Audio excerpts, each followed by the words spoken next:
Et il n'y a pas qu'à Dubaï que ça se passe. Ça se passe aussi en Europe, comme en Afrique et un peu partout dans le monde en fait. Donc moi personnellement, j'ai connu quelqu'un qui a été dans ce genre de pratique-là.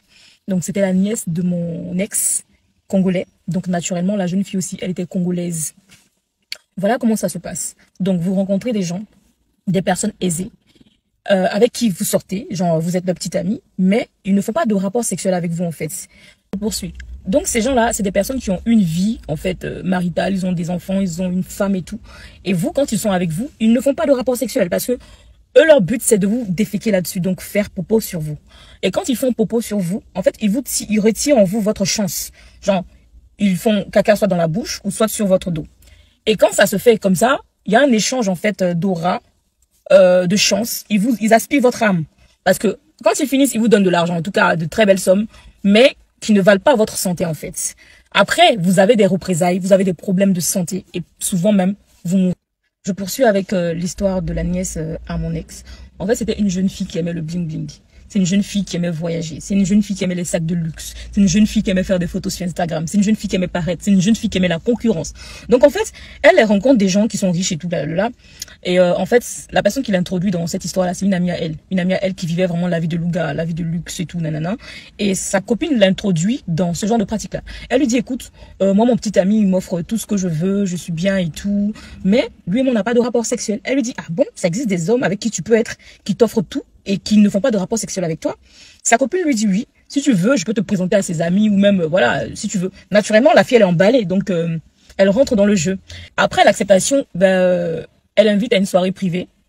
Et dans cette soirée privée-là, il y a toutes sortes de personnes aisées. Je dis bien toutes sortes de personnes aisées. Et c'est à ce moment-là qu'elle lui présente certaines personnes et tout. Donc elle aussi, elle est emballée parce qu'elle est dans un milieu où vraiment elle n'aurait pas pu rêver être en fait. Donc il y a un homme là qui va la draguer, avec qui on la met comment on appelle, en relation et tout. Mais bizarrement, elle est avec le gars depuis un certain moment. Le mec, il lui donne de l'argent, mais il couche pas avec elle. Et un jour, il va lui demander de déféquer sur elle en fait, genre sur son dos. Et elle accepte parce qu'elle se dit, bon, après ça, elle va aller se laver, donc il y aura pas d'odeur de popo sur elle. Donc c'est comme ça que le monsieur va commencer à faire popo sur elle. Il va même lui offrir, il va aller même lui offrir une maison à New York.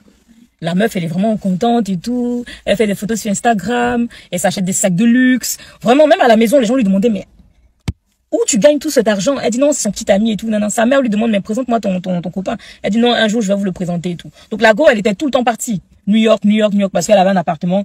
En tout cas, auprès enfin, en tout cas, vraiment une belle vue et tout. Une année passe. Elle est dans sa maison. Le bailleur vient lui demander le loyer. Elle dit, mais l'appartement m'appartient. Le bailleur lui dit non, que ton fiancé a loué la maison pendant une année seulement. Mais la maison n'a pas été achetée. Donc, soit vous payez le loyer, soit vous dégagez de l'appartement. Elle appelle son chéri, il répond pas. Donc, elle appelle monsieur, pas de nouvelles. En tout cas, il donnait aucune nouvelle. Bah, vu que son bail est arrivé à échéance, elle était obligée de déguerpir de l'appartement. Elle rentre donc en famille en Belgique. Et une fois en famille, même pas 2 mois, elle commence à tomber malade, elle maigrit, elle devient pâle, sa peau sèche, on l'envoie à l'hôpital, rien, on lui dit qu'elle n'a rien et tout, mais pourtant elle est mal en point et tout. Et elle commence à sentir mauvais et tout. Ses parents lui demandent, mais qu'est-ce qui se passe? Et là, elle commence à parler, elle commence à raconter ce que je vous raconte là.